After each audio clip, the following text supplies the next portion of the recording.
Hello കൂട്ടുകാരെ, ഇന്ന് ജനുവരി 1. Happy new year. അപ്പം നമ്മളിന്ന് ന്യൂ ഇയറിനോടനുബന്ധിച്ച് എന്താ പറയുക, ഒരു ബൊക്കെ ഉണ്ടാക്കാമെന്ന് വിചാരിച്ചു കേട്ടോ. അപ്പം അതിന് ഞാൻ 2 ഹാൻഡ് എംബ്രോയ്ഡറി ഫ്രെയിം ഒരെണ്ണം എടുത്തിട്ടുണ്ട്, ഒരു ഒയാസിസ് എടുത്തിട്ടുണ്ട്, കുറച്ച് ക്യാൻഡിൽ, പിന്നെ കുറച്ച് ലീഫും ഒക്കെ കളക്ട് ചെയ്തുകൊണ്ട് വന്നിട്ടുണ്ട് കേട്ടോ. നമ്മുടെ വീടിന് മുറ്റത്ത് നിൽക്കുന്ന സാധാരണ ലീഫാണത് ഇതിന് വേണ്ടി യൂസ് ചെയ്തിരിക്കുന്നത്. അപ്പം ഞാൻ ഒയാസിസിൽ ആ ഫ്രെയിം വെച്ചിട്ട് ഫ്രെയിമിൻ്റെ അളവിൽ അതൊക്കെ ഒന്ന് കട്ട് ചെയ്തെടുത്തു. എന്നിട്ട് നമ്മൾ ക്യാൻഡിൽ ഫിക്സ് ചെയ്തു. അതിനുശേഷം ഇങ്ങനെ ഈ ലീഫൊക്കെ ഒന്ന് സെറ്റ് ഫില്ലിങ്സ് ആയിട്ട് കൊടുക്കുന്നത് കേട്ടോ. എന്നിട്ട് പിന്നെ നമ്മൾ കുറച്ച് ഈ ക്രിസ്മസ് ട്രീ വെക്കുന്ന ബോൾസ് ഒക്കെ ഇല്ല, അതൊക്കെ വെച്ച് ഒന്ന് സെറ്റ് ചെയ്തെടുക്കുകയാണ് ചെയ്യുന്നത് കേട്ടോ.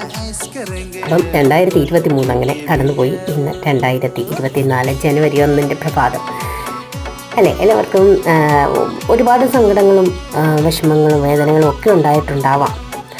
പക്ഷേ അതിലുപരി പ്രതീക്ഷയുടെ 2024 നമ്മളെയൊക്കെ നയിക്കട്ടെ. ഒത്തിരി സ്വപ്നങ്ങളൊക്കെ നേടിയെടുക്കാൻ നമുക്ക് കഴിയട്ടെ എന്ന് ആശംസിക്കുകയും പ്രാർത്ഥിക്കുകയും ചെയ്യുന്നു. Okay, by.